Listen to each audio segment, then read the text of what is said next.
Hello बच्चों, welcome back to my YouTube channel educational points. तो स्वागत है आपका मेरे इस नए वीडियो में। आज हम लेके आए हैं आप लोगों के लिए क्लास 10th यूपी बोर्ड का आपके हिंदी का गद्य से अध्याय 5, जो कि है रामधारी सिंह दिनकर का, और इनकी रचना है ईर्ष्या तू ना गई मेरे मन से।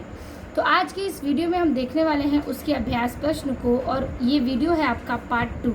तो पार्ट 2 में हम देखेंगे कि उसके जितने भी आगे के पैराग्राफ्स बचे हैं उन सब के पैराग्राफ को समझेंगे और उसके पर आधारित जितने भी सारे प्रश्न हैं उनके हल को देखेंगे।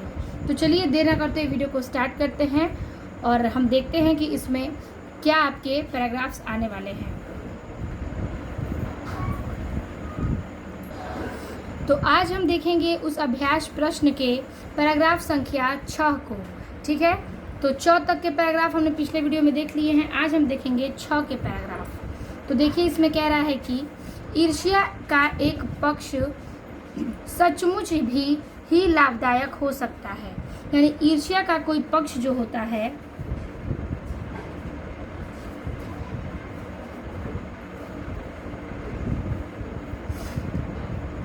तो ईर्ष्या का जो पक्ष है वो सचमुच में ही क्या है, लाभदायक हो सकता है। ठीक है, अगर को हो सकता है कभी कभी ईर्ष्या का पक्ष एक बार लाभदायक हो जाए। जिसके अधीन हर आदमी, जिसके अतिरिक्त हर आदमी, हर जाति और हर दल अपने को अपने प्रतिद्वंदी का समकक्ष बनाना चाहते हैं। यानी कि अपनी जाति और अपनी दल के जो लोग हैं वो अपने आप को अपना प्रतिद्वंदी यानी कि अपना प्रतिबंध के समकक्ष बनाना यानी कि अपने समान बनाना चाहते हैं। किंतु यह तभी संभव है। ये कब संभव होगा? किंतु यह तभी संभव है जबकि ईर्ष्या से जो प्रेरणा आती है, यानी कि ईर्ष्या से जो हमें सीख मिलती है वह रचनात्मक हो। ठीक है, वह क्या हो? रचनात्मक हो, क्रियात्मक न हो। तो ईर्ष्या जो है एक प्रकार का सचमुच में लाभदायक हो सकता है, जिसके अधीन हर व्यक्ति, हर जाति अपने दल अपने को अपने प्रतिध्वनित्व का समकक्ष बनाना चाहते हैं।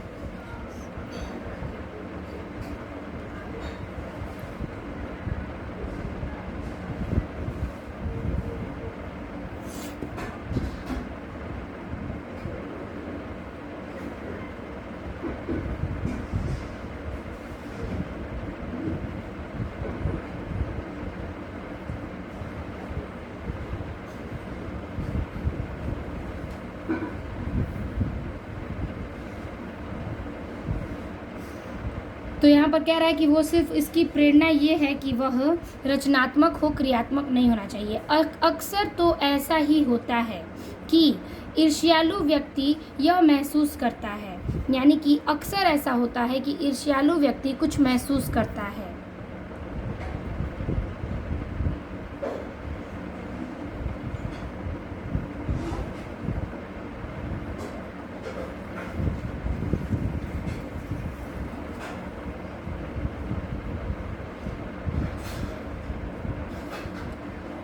कि कोई भी चीज़ उसके भीतर नहीं है।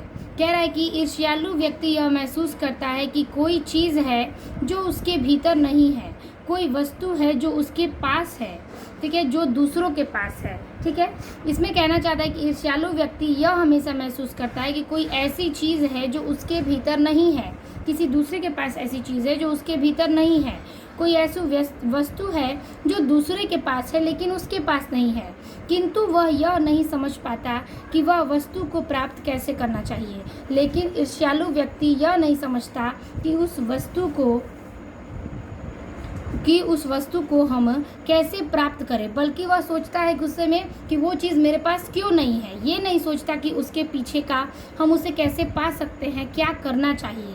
और गुस्से में आकर वह अपने किसी पड़ोसी, मित्र या समकालीन व्यक्ति को अपने से श्रेष्ठ मानकर उससे जलने लगता है। यानी कि वह ईर्ष्या में क्या करता है कि अपने सामने वाले व्यक्ति को, पड़ोसी को, मित्र को या किसी लड़के को क्या करता है कि सोचता है कि उसके पास वह सामान है और मेरे पास नहीं है। इस चीज़ को लेकर वह गुस्से में आकर जलन की भावना उत्पन्न करता है, उसको देखकर जलने लगता है। जबकि ये लोग भी अपने आप से शायद वैसे ही असंतुष्ट हों। लेकिन लेखक कहते हैं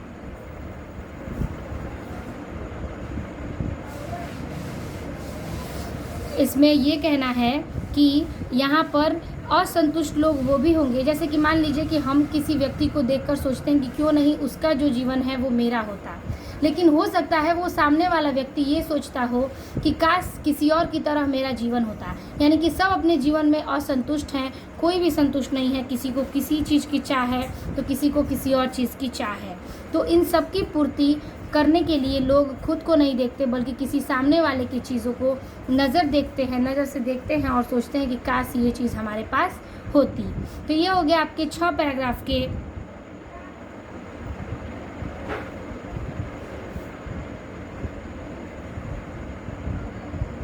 ठीक है। तो इस पैराग्राफ में हमने इतने का अर्थ समझा। इस पर आधारित प्रश्न है। पहला है उपयुक्त गद्यांश का संदर्भ लिखिए। संदर्भ आपका पूर्ववर्त होगा, यानी कि जो संदर्भ हमने पहले पाठ में बताया है वही होगा। दूसरा है रेखांकित अंश की व्याख्या कीजिए। तो रेखांकित अंश है आपका ईर्ष्या का एक पक्ष सचमुच भी लाभदायक हो सकता है, जिसके अधीन हर आदमी, हर जाति और हर पल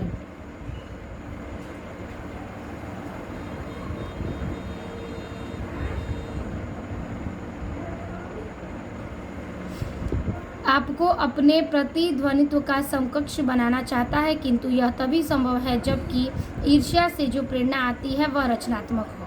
ठीक है, तो इस 3 लाइन का हमें व्याख्या करना है। तो चलिए हेडिंग करेंगे इस पैराग्राफ में कि ईर्ष्या का एक डॉट लाइन असंतुष्ट हो। तो चलिए देखते हैं इसका अर्थ।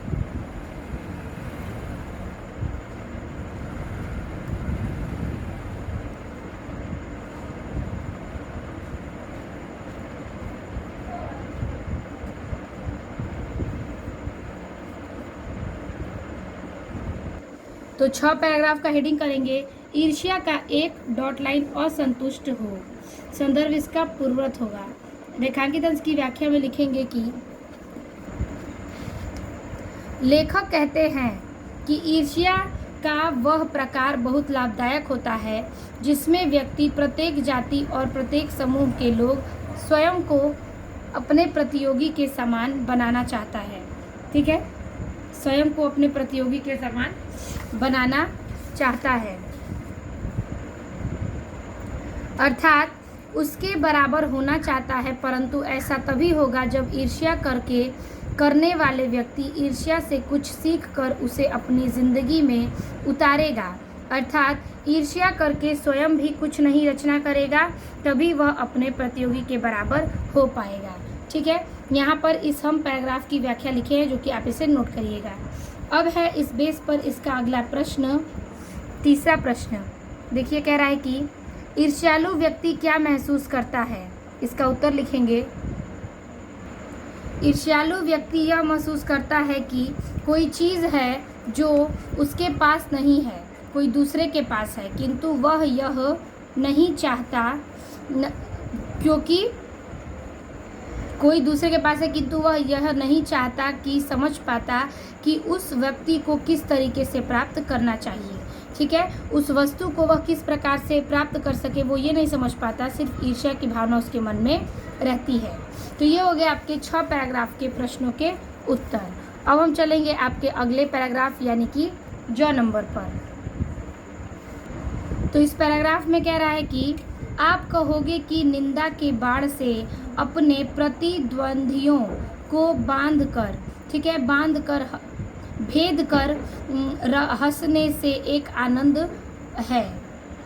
तो प्रतिद्वंदियों का अर्थ होता है किसी एक वस्तु के लिए किसी एक समान बलों वाला व्यक्तियों के बीच लड़ाई करना। तो आप कहोगे कि निंदा यानी किसी की बुराई करना, निंदा के बाढ़ में अपने प्रतिद्वंदियों यानी कि जो वस्तु के लिए एक दूसरे के प्रति बलवान यानी एक समान व्यक्ति क्या करते हैं, लड़ाई करते हैं, उसको भेद कर हंसने में एक आनंद है। ठीक है, उन चीज़ों को देखकर हंसने में एक आनंद है, और यह आनंद ईर्ष्यालु व्यक्ति को सबसे बड़ा पुरस्कार है। ठीक है, और यह आनंद ईर्ष्यालु व्यक्ति का सबसे बड़ा पुरस्कार है, मगर यह हंसी मनुष्य की नहीं है। ठीक है, मगर यह हंसी जो है वो मनुष्य की नहीं है, राक्षस की हंसी है। ठीक है, राक्षस की हंसी है, और यह आनंद भी दैत्यों का आनंद है। ठीक है, और यह आनंद भी किसका है, दैत्यों का आनंद है। तो यही कह रहा है कि आप कहोगे कि निंदा का जो बाढ़ है वो व्यक्ति को देखकर एक आनंद का रूप है, लेकिन ये आनंद ईर्ष्यालु व्यक्ति का सबसे बड़ा एक पुरस्कार है। और मगर यह हंसी मनुष्य की नहीं, राक्षस की हंसी होती है, और यह आनंद दैत्यों का आनंद होता है। ठीक है, तो ये हो गया आपके जो पैराग्राफ के लाइनों का व्याख्या। अब देखिए, पहला है गद्यांश के गद्यांश का संदर्भ लिखिए। तो हम संदर्भ लिखेंगे इसका पूर्वरत, और दूसरा क्वेश्चन कह रहा है कि दूसरा प्रश्न है रेखांकित अंश की व्याख्या। तो रेखांकित अंश की व्याख्या, पैराग्राफ में जो रेखांकित अंश है उसको देखेंगे। तो पैराग्राफ का रेखांकित अंश कह रहा है यहाँ पर कि निंदा के बाढ़ से अपने प्रतिद्वंदियों को बेध कर हंसने में एक आनंद है, और यह आनंद ईर्ष्यालु व्यक्ति को सबसे बड़ा पुरस्कार है। मगर यह हंसी मनुष्य की नहीं, राक्षस की हंसी होती है, और यह आनंद भी दैत्यों का आनंद होता है। ठीक है, तो हमें इस पूरे ही लाइन की व्याख्या करना है। तो हेडिंग कर लेंगे, आप कहोगे डॉट लाइन आनंद होता है। तो चलिए देखते हैं इसके पहले और दूसरे प्रश्न का उत्तर हेडिंग के साथ।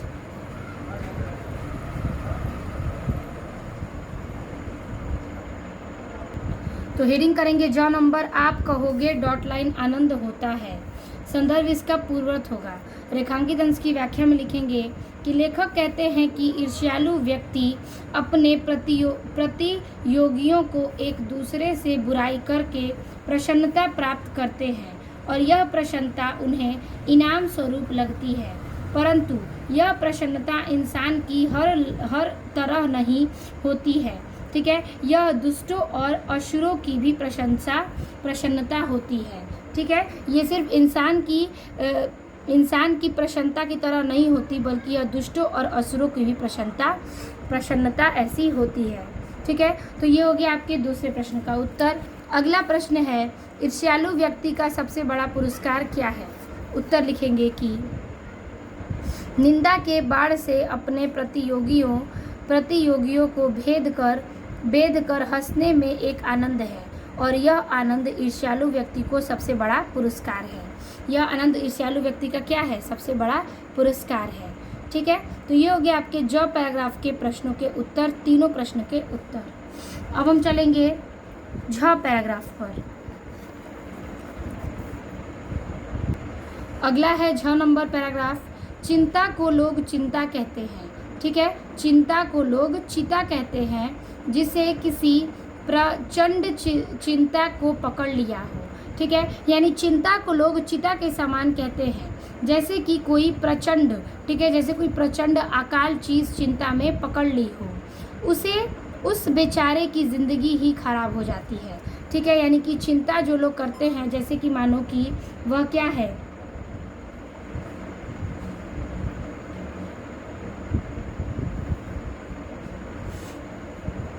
इसके कहने का तात्पर्य है कि उस बेचारे की ज़िंदगी खराब हो जाती है जो चिंता में पड़ जाते हैं, क्योंकि वह एक चिता के समान हो जाते हैं। ठीक है, और किंतु ईर्ष्या शायद चिंता से ही बदतर चीज़ है। ठीक है, ईर्ष्या शायद क्या है, चिंता से भी बदतर चीज़ है, क्योंकि वह मनुष्य के मौलिक गुणों के ही कुंठित बना डालती है। ठीक है, क्योंकि वह मनुष्य के मौलिक गुणों को कुंठित बना देती है।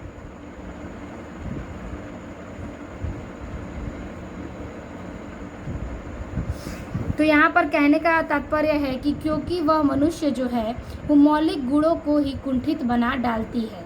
मृत्यु शायद फिर भी श्रेष्ठ है, कहता है इसमें कि मृत्यु शायद फिर भी हम श्रेष्ठ मान सकते हैं, क्योंकि बनिस्बत, ठीक है, बनिस्बत इसका अर्थ है अपेक्षाकृत, बनिस्बत का अर्थ होता है अपेक्षाकृत।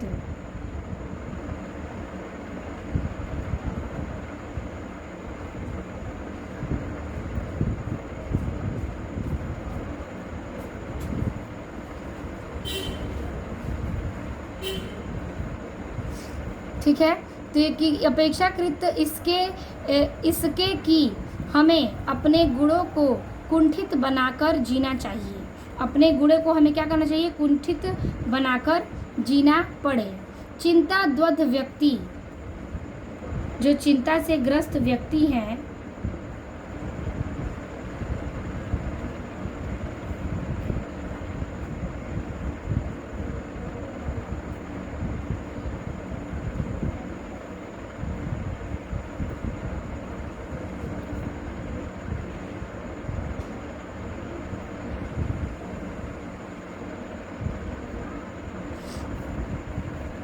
तो चिंता द्वंद व्यक्ति समाज की दया का पात्र है। ठीक है, तो ये क्या है, जो चिंता से ग्रस्त व्यक्ति है वो समाज के लिए एक दया का विषय है, दया के पात्र है। किंतु ईर्ष्या से जला भुना आदमी जहर की एक चलती फिरती गठरी के समान है। लेकिन मतलब जो चिंता से ग्रस्त व्यक्ति है वो समाज के लिए एक दया के पात्र है, लेकिन जो लोग ईर्ष्या करते हैं वो जला भुना आदमी जहर की एक चलती फिरती गठरी के समान माना जाता है, जो हर जगह वायु को दूषित करता फिरता है।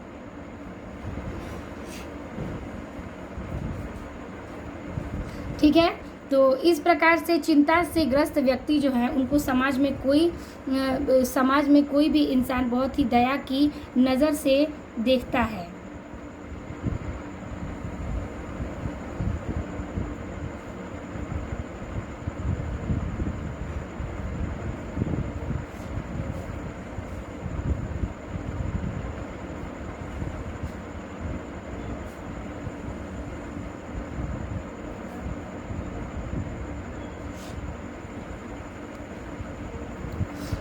तो इस पर आधारित जो चिंता से ग्रस्त व्यक्ति हैं उनको समाज दया के पात्र देखता है, लेकिन जो ईर्ष्या से जो तड़पित व्यक्ति हैं उनको लोग एक जहर की गठरी चलती फिरती मानते हैं, जो वायु को भी दूषित करता है।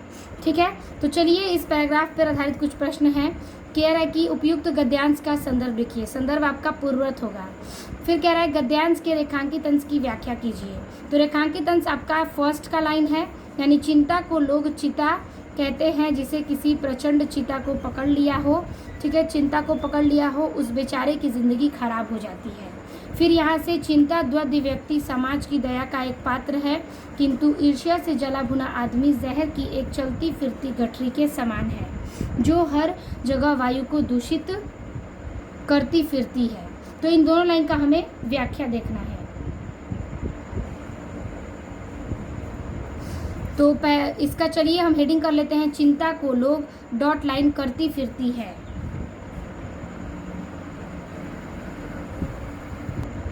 तो 6 नंबर का हम देखेंगे कि चिंता को डॉट लाइन फिरती है, संदर्भ इसका पूर्ववर्त होगा। रेखांकित अंश की व्याख्या में लिखेंगे कि लेखक के अनुसार चिंता एक चिता के समान होती है, जो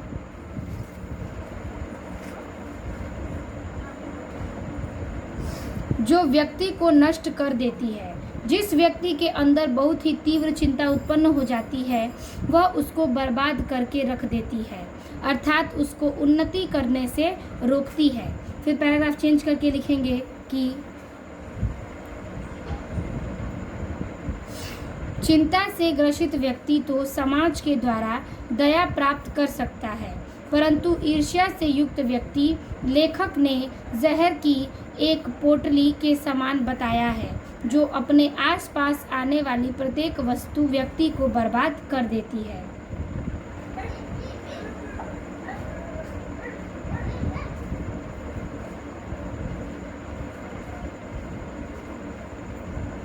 ठीक है, तो ये हो गया आपके इस पैराग्राफ में रेखांकित अंश की व्याख्या। अब देखिए है अगला इसका प्रश्न की तीसरे का ए नंबर कि ईर्ष्यालु व्यक्ति की क्या दशा होती है। उत्तर लिखेंगे कि ईर्ष्यालु व्यक्ति जहर की एक गठरी के समान है, जो प्रत्येक व्यक्ति के बुरा बना देती है, प्रत्येक व्यक्ति को बुरा बना देती है। अगला है बी नंबर प्रश्न, ईर्ष्या चिंता से भी बदतर चीज़ क्यों है। उत्तर लिखेंगे ईर्ष्या चिंता से भी बदतर है क्योंकि वह मनुष्य के मौलिक गुणों को ही कुष्ठित बना डालती है। ठीक है, तो ये हो गया आपके झ पैराग्राफ के तीनों प्रश्नों के उत्तर। अब हम चलेंगे इ पैराग्राफ पर।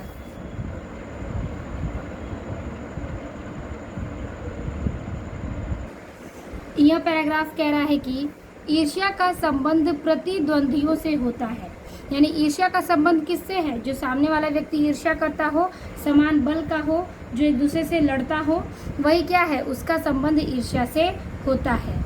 ठीक है, क्योंकि भिखमंगा व्यक्ति करोड़पति से ईर्ष्या नहीं करता। ठीक है, जो भिखमंगा व्यक्ति होता है, जिनके पास पैसे वगैरह नहीं होते, वह किसी भी करोड़पति व्यक्ति से ईर्ष्या नहीं करता है।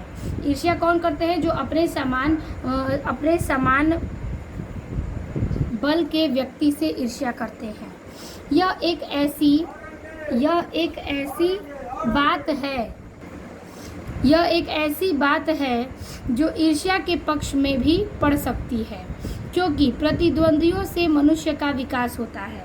ठीक है, क्योंकि प्रतिद्वंदियों से मनुष्य का विकास होता है, किंतु अगर आप संसार व्यापी सुयश चाहते हैं, ठीक है, अगर आप संसार व्यापी सुयश चाहते हैं तो आप रसेल से मतानुसार, ठीक है, अगर आप संसार से सुयश चाहते हैं, ठीक है, संसार व्यापी यानी कि संपूर्ण संसार से व्याप्त, ठीक है, तो संपूर्ण संसार से व्याप्त सुयश अगर आप चाहते हैं तो आप रसेल के मतानुसार, ठीक है, और आप रसेल के मतानुसार उसके समान शायद नेपोलियन के स्पर्धा करेंगे, यानी कि उसके समान क्या करेंगे आप, नेपोलियन से स्पर्धा करेंगे।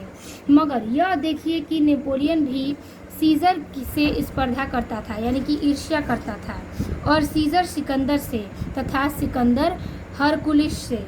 याद रखिएगा, कह रहा है कि मगर याद रखिए कि नेपोलियन सीजर से स्पर्धा करता था और सीजर सिकंदर से, तथा सिकंदर क्या हरकुलिस से स्पर्धा करते थे। तो ये ईर्ष्या का संबंध है, जो लोग एक दूसरे के समान बल के अनुसार एक ही लक्ष्य पर बलवानों के एक समान बल वालों के लिए लड़ाई करते हैं।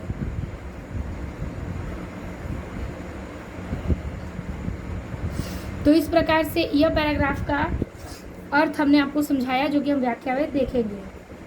तो पहला इसका प्रश्न है, उपयुक्त गद्यांश का संदर्भ लिखिए। संदर्भ इसका पूर्ववर्त होगा। दूसरा प्रश्न है, रेखांकित अंश की व्याख्या कीजिए। तो ये पूरा ही पैराग्राफ अंडरलाइन है, तो हम इस पूरे पैराग्राफ का क्या करेंगे, व्याख्या करेंगे। तो चलिए हेडिंग कर लेते हैं, ईर्ष्या का संबंध डॉट लाइन हरकुलिस से।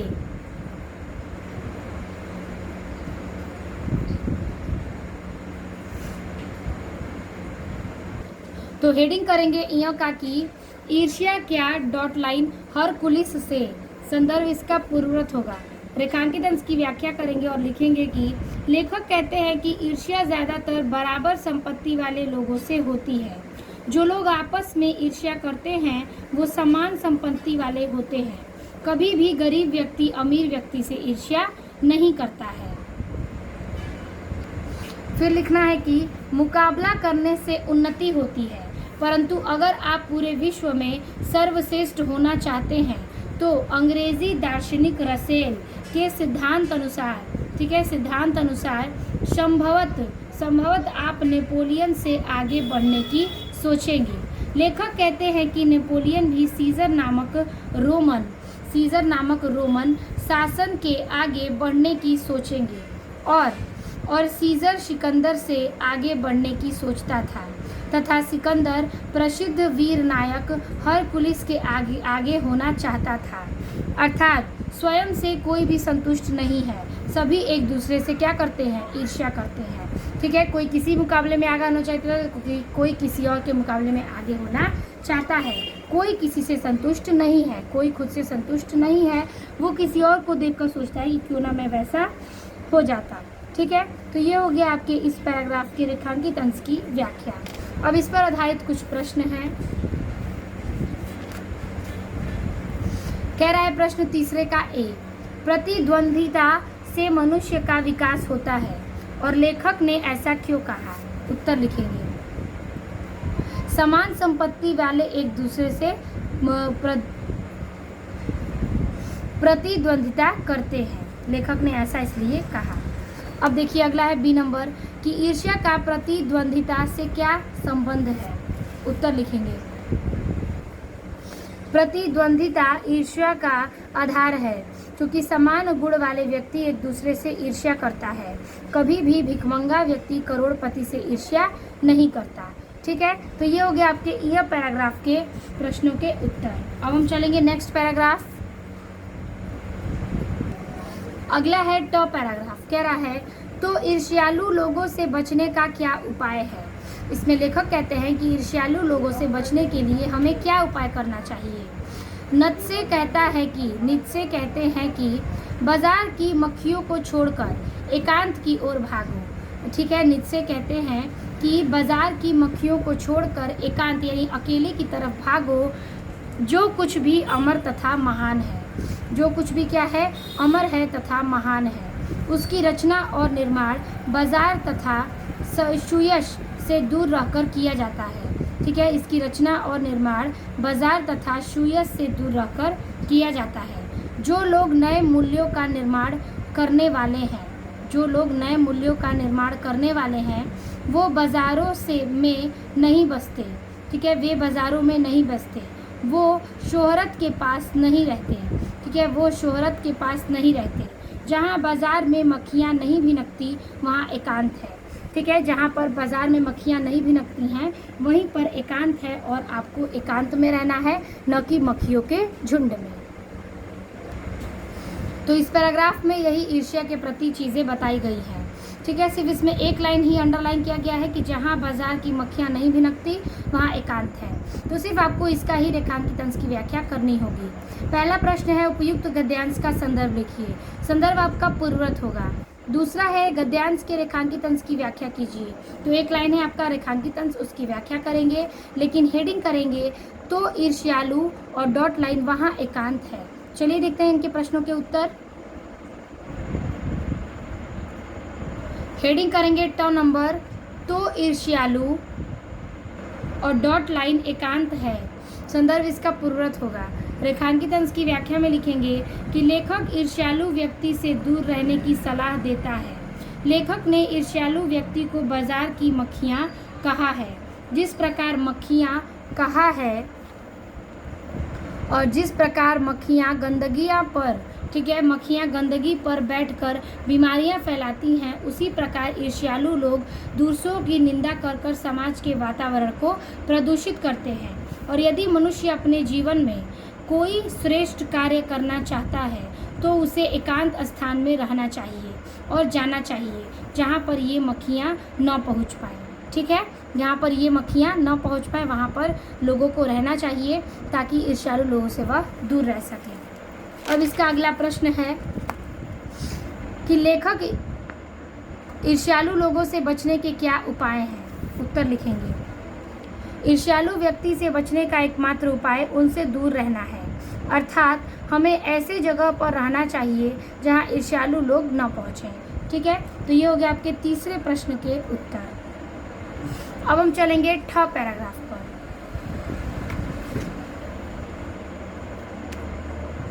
ठ पैराग्राफ कह रहा है कि ईर्ष्या से बचने का उपाय मानसिक अनुशासन है। ठीक है, अगर हमें ईर्ष्या से बचना है तो हमें अपने मानसिकता को अनुशासन में रखना चाहिए। जो व्यक्ति ईर्ष्यालु स्वभाव का है, यानी जो व्यक्ति ईर्ष्या करता है, ईर्ष्यालु स्वभाव का है, उसे फालतू बातों के बारे में सोचने की आदत छोड़ देनी चाहिए। ठीक है, जिस व्यक्ति के अंदर ईर्ष्या का स्वभाव है उसे फालतू बातें सोचनी छोड़ देनी चाहिए। उसे यह भी पता लगाना चाहिए कि जिस अभाव के कारण वह ईर्ष्यालु बन गया है उसकी पूर्ति एवं रचनात्मक तरीका क्या है। उसकी पूर्ति और रचनात्मक तरीका उसका क्या है। जिस दिन उसके भीतर यह जिज्ञासा आएगी, जिस भी दिन उसके अंदर ये जिज्ञासा उत्पन्न होगी, उसी दिन से वह ईर्ष्या करना कम कर देगा। यानी कि जिस दिन उसे पता चलेगा कि वो ये गलत कर रहा है, उसे सोचना चाहिए कि हम ये ऐसा क्यों कर रहे हैं। अगर उस पर वो तर्क करता है तो उस दिन वह अपने ईर्ष्या की भावना अपने मन से कम कर देगा। तो यही उसके बचने का मानसिक अनुशासन से उपाय है। चलिए इस पैराग्राफ का क्या कह रहा है कि उपयुक्त गद्यांश का संदर्भ लिखिए। संदर्भ इसका पूर्ववत होगा। अगला है रेखांकित अंश की व्याख्या कीजिए। तो रेखांकित अंश है ईर्ष्या से बचने का मानसिक उपाय मानसिक अनुशासन है। फिर जिस दिन उसके भीतर यह जिज्ञासा आएगी उस दिन वह ईर्ष्या करना कम कर देगा। तो हमें इस लाइन की व्याख्या करनी है। तो चलिए हेडिंग करते हैं, ईर्ष्या से डॉट लाइन कम कर देगा।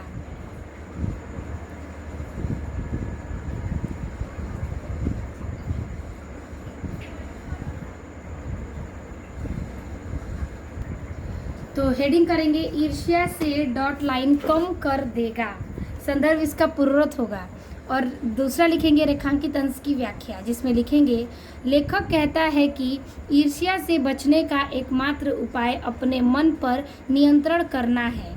इसको वश में रखकर ही ईर्ष्या से बचा जा सकता है। ठीक है, इसको वश में कर ही ईर्ष्या से बचा जा सकता है।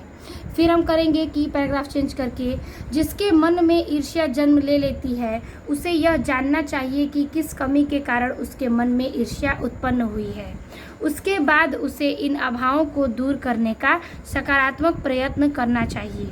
जिस दिन से ईर्ष्यालु व्यक्ति यह कार्य करने लगेगा उस दिन से उनके मन में ईर्ष्या बाहर निकलने लगेगी। ठीक है, तो ये हो गया आपके पैराग्राफ के रेखांकित अंश की व्याख्या। अगला हेडिंग करेंगे, मतलब अगला प्रश्न है इसका तीसरा नंबर कि लेखक ईर्ष्या से बचने के लिए किस आदतों को छोड़ने के लिए कहते हैं। उत्तर लिखेंगे, ईर्ष्या से बचने का उपाय मस्तिष्क पर काबू पाना है। ठीक है, ईर्ष्या का यही एक उपाय है। अब हम चलेंगे इस पैराग्राफ के आखिरी, इस अभ्यास प्रश्न के आखिरी पैराग्राफ पर। यह है इस पैराग्राफ का, मतलब अभ्यास प्रश्न का आखिरी पैराग्राफ। कह रहा है कि जब एक बार मनुष्य अपना पैर कीचड़ में डाल देता है, जब एक बार मनुष्य अपने पैर को कीचड़ में डाल देता है तब फिर यह नहीं देखता कि वह कहाँ और किस जगह पैर रखता है। ठीक है, जब हमारे पैर कीचड़ में पड़ जाते हैं तो हमें ये ध्यान नहीं रहता कि हमारा पैर किस स्थान पर है, किस जगह पर है। धीरे धीरे उन बुरी बातों में अभ्यस्त होते होते तुम्हारी घृणा कम हो जाएगी, लेकिन धीरे धीरे उसी प्रकार से उसी बातों में जो अभ्यस्त होने होते होते तुम्हारी घृणा यानी कि जो तुम्हारी नफरत है वो कम हो जाएगी। तो जो नफरत तुम्हारे मन में है, तो जो नफरत तुम्हारे मन में है, घृणा है, वो क्या हो जाएगी, कम हो जाएगी। पीछे तुम्हें उनसे चिढ़ न मालूम होगी, क्योंकि तुम यह सोचने लगोगे कि चिढ़ने की बात ही क्या है। तुम्हारा विवेक कुठित हो जाएगा, यानी कि तुम सोचने पर मजबूर हो जाओगे और तुम्हें भले बुरे की पहचान न रह जाएगी। अंत में होते होते तुम भी बुराई के भक्त बन जाओगे। अंत में होते होते तुम भी बुराई के भक्त बन जाओगे और अतः हृदय को उज्जवल और निष्कलंक रखने का सबसे अच्छा उपाय यही है कि तुम बुरी संगति के छूत से बचो। ठीक है, इसमें कहने का तात्पर्य कह रहा है, तो इस प्रकार से हमने इस पैराग्राफ को भी समझा। इसमें क्या क्या चीज़ें कह रही हैं कि इंसान जो कि है, घृणा जब कम हो जाती है तो धीरे धीरे उनकी आदत लगने लगती है और वह पीछे से सोचते हैं कि चिढ़ मालूम होगी, लेकिन इसमें चिढ़ने वाली बात ही क्या है। और उनके हृदय में ऐसा लगता है जैसे कि वो धीरे धीरे उन चीज़ों को उसके समक्ष जाते हैं। और हृदय में उज्जवल रखने के लिए सबसे अच्छा उपाय ये है कि आपको बुरी संगति की छूत से बचना चाहिए। तो देखिए, इस पर आधारित प्रश्न कह रहा है पहला कि उपर्युक्त गद्यांश का संदर्भ लिखिए, संदर्भ इसका पूर्वरत होगा। दूसरा है रेखांकित अंश की व्याख्या कीजिए और आपका रेखांकित अंश है धीरे धीरे उन बुरी बातों से अभ्यस्त होते होते तुम्हारी घृणा कम हो जाएगी, पीछे तुम्हें उनसे चिढ़ न मालूम होगी और अतः हृदय को उज्जवल और निष्कलंक रखने का सबसे अच्छा उपाय यही है कि बुरी संगति के छूत से बचो। तो चलिए देखते हैं इसके अर्थ यानी रेखांकित अंश की व्याख्या। हेडिंग करेंगे, जब एक बार डॉट लाइन छूत से बचो। तो हेडिंग कर लेंगे डॉ नंबर, जब एक बार डॉट लाइन छूत से बचो। संदर्भ इसका पूर्वरत है। रेखांकित अंश की व्याख्या में लिखेंगे कि जब कोई व्यक्ति बुरी आदतों में पड़ जाता है तो धीरे धीरे उसकी उन आदतों से घृणा कम हो जाती है, फिर उसे उन आदतों से की चिढ़ नहीं होती, क्योंकि वह यह सोचने लगता है कि यह कोई बुरी बात नहीं है। इस प्रकार उसका विवेक कमज़ोर हो जाता है और वह अच्छे और बुरे में अंतर करना भूल जाता है। अंत में वह भी बुराई का भक्त बन जाता है। तो देखिए, इस ड में हमने रेखांकित अंश की व्याख्या कर ली। अब इसका आखिरी प्रश्न कह रहा है कि लेखक ने उपयुक्त गद्यांश में क्या संदेश दिया है। तो उत्तर लिखेंगे इसका कि लेखक का संदेश यह है कि हमें बुरी संगति से बचना चाहिए और बुरी संगति एक कीचड़ के समान है। ठीक है, तो ये हो गया आपके इस अभ्यास प्रश्न के पूरे गद्यांश की व्याख्या और उस पर आधारित सारे प्रश्नों के उत्तर। तो आज के इस पार्ट 2 के वीडियो में हमने ये पूरा अभ्यास प्रश्न सब हल किया। तो वीडियो अच्छी लगी तो लाइक कमेंट अपने दोस्तों को ज़रूर शेयर कीजिएगा। मिलते हैं आपसे नेक्स्ट वीडियो में नए टॉपिक के साथ। तब तक के लिए धन्यवाद।